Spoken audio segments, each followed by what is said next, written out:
So hello everyone, welcome back to my YouTube channel. In the previous video, we started with the topic subqueries. And in that video, we discuss about what is subquery, and then we discuss about subquery in where clause, in select statement, in from, and we also discuss about what is scalar and multiple row subqueries. In today's video, we are going to learn about something called as correlated subquery. And this is very interesting topic to learn. So basically, first we'll understand what is non-correlated subqueries. Okay. So basically, non-correlated subqueries means it will only run once. It will run once and there will be no connection to the outer query. Okay. So basically, whatever subqueries we ran in the previous video, that were all non-correlated subqueries. So the inner query will only run once and there will be no connection of the inner query and the outer query. The inner query will run once, it will provide some output and that output will be used by the outer query. This is nothing but non-correlated subqueries. So basically the example of non-correlated subqueries we'll just revise once again. Let's say select employee name, comma, the salary from the table employees where salary is greater than select average salary from employees. Okay, so this is nothing but the example of non-correlated subquery, correct? This we have already discussed in the previous video. Now let us try to understand what is correlated subquery. Correlated subqueries. So correlated, the word itself, there is some correlation between the outer query and the inner query. So here basically a correlated subquery references a column from the outer query. It references a column from outer query. This means that it can't run independently. Okay, we'll try to understand this. What is the meaning of exact meaning of correlated subqueries with the help of example. So I'll write select employee name, comma, salary, comma, department ID from the table employees, and I'm given a table allies to it, let's say E. Okay, where salary is greater than. Now I'm writing here one inner query. Okay, the inner query is where salary is greater than, select the average salary. Select the average salary from employees where department ID is equal to E dot department ID. So basically what this particular inner query will do, this particular inner query, select this average salary from the employees where department ID is nothing but equal to E dot employee ID. So basically E dot department ID, sorry, comes from the outer query. This is my outer query. So this particular E is nothing but table alias for employees. Correct? Correct. So here the E is an alias for the outer employees table. So the inner subquery will use this E dot department ID. So for every row basically in the outer query, the subquery will run. So whatever rows are present for Alice, so row number 1, row number 2, row number 3, row number 4. If there are 1000 rows, then it will the particular query will run 1000 times. If I try to execute this particular command, I will get the answer. Employee name, salary, department ID. What answer I'm going to get? I'm going to get that employee name, salary, and department whose average salary or the employee salary is greater than the average salary. Correct? So basically, how it will run? It will run something like this. So it will go in row 1 first. Row 1, that is Alice. Okay. Row 1 Alice, department ID is equals to 1. Then inner query will run. Inner query will run. It will select the average. It will, what inner query will do? It will select the average salary where the department ID is equals to 1 basically. Where department ID is equal to E dot department, that is 1. Correct?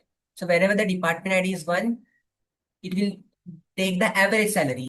And then the outer query will run and it will check whether that particular average salary is less than the salary.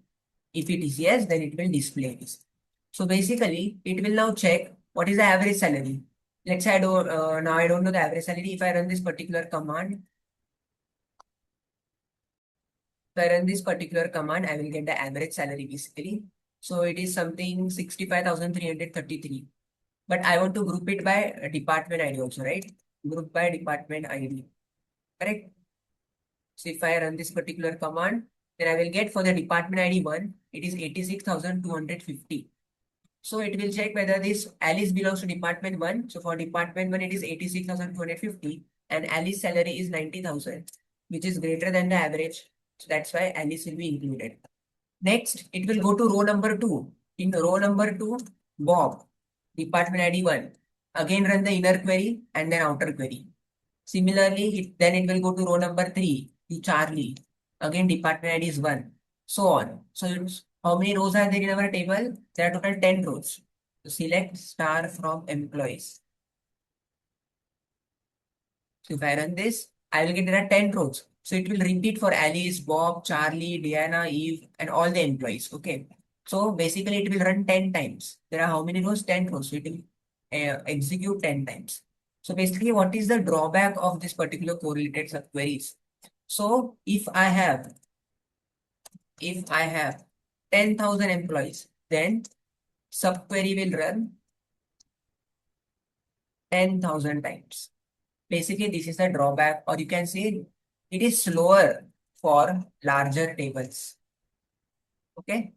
So I hope you understood about the difference between non-correlated subqueries and correlated subqueries, and how correlated subqueries perform if your table size is larger or your rows are greater. Okay. So now, how to improve the performance? How to improve the performance? If my table size is larger, rows are greater, then how can I use the non-correlated subquery in better way? So better performance.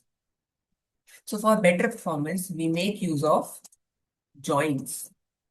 Okay. So we have already discussed about the joins. If you haven't watched the video, the link is in description. You can watch it. Okay. So we need to here perform joins with derived table. And this is faster than non-correlated subqueries. So let us write a query.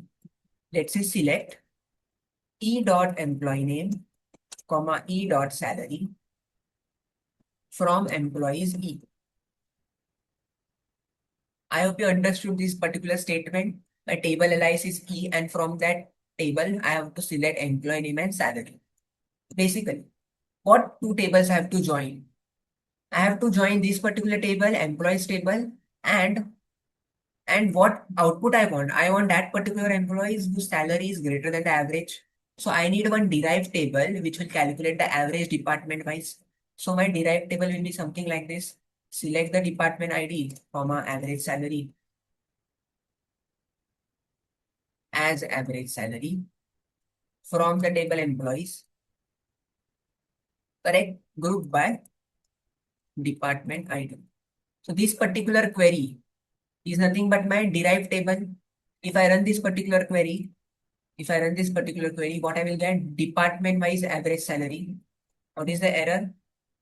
From employees group by department ID. Okay, department ID is DEET. So if I run this particular query, I will get department wise average salary 1, 2, 3, 4. What is the average salary? So this is nothing but my derived table. I have to join these two tables. This is my first table and this is my second table. And what is the condition? On which condition I have to join? I have to join on department ID. E.department ID is equal to this particular derived table department ID. So if this is my derived table, I need to give some name to this particular derived table, correct? So I need to write here join this particular derived table, and I need to give some name to this particular derived table. Let's say I'm giving this particular table name as department average. Okay. Now I need to join this on which condition? On wherever the department ID is equal. So I will write here where e.department ID, that is employees table department ID, is equals to the derived table's department ID. What is the name of the derived table? Department average. So I will write here department average dot department ID. So I hope you understood how we wrote the join query basically, how we join these two tables. So this is my derived table, which will calculate the average department wise. And I have named that table as department average. Then I need to join this employee table and the derived table wherever the department ID matches. So I will write E dot department ID is equal to department average dot department ID. So if I write something like this, will I get the result? What result I want? I want that employee whose salary is greater than the average. So now I have here one table. I have joined two tables. I have some rows. Now I need to filter that rows. So for that I will use a where clause. So how I can filter? Using the where clause, where the E dot salary, employee's table salary, should be greater than the average salary, where we have calculated the average in the department average. We have named that average column as average sal, but that particular column is in which table? In this derived table, that is department average. So E dot salary is greater than department average dot average salary. Average salary. So this is my whole query basically. Okay. So I hope you understood how we wrote this particular query. If I execute this particular query now, I will get the same result. I will get the same result which I got for this correlated subquery. Correlated subquery is slow because it will perform the inner query as many times there are rows present in your table. So here 10 rows are there, so it will perform this inner query 10 times. But if you are using joins, in this case, this particular query where we are calculating the department-wise average, this query will run only once and then it will join with the employees table and then it will get filtered out. So basically, using joins is much better or faster than using the correlated subqueries when you have large number of tables or large number of rows. So I hope you understood about these correlated subqueries and how we can improve the performance.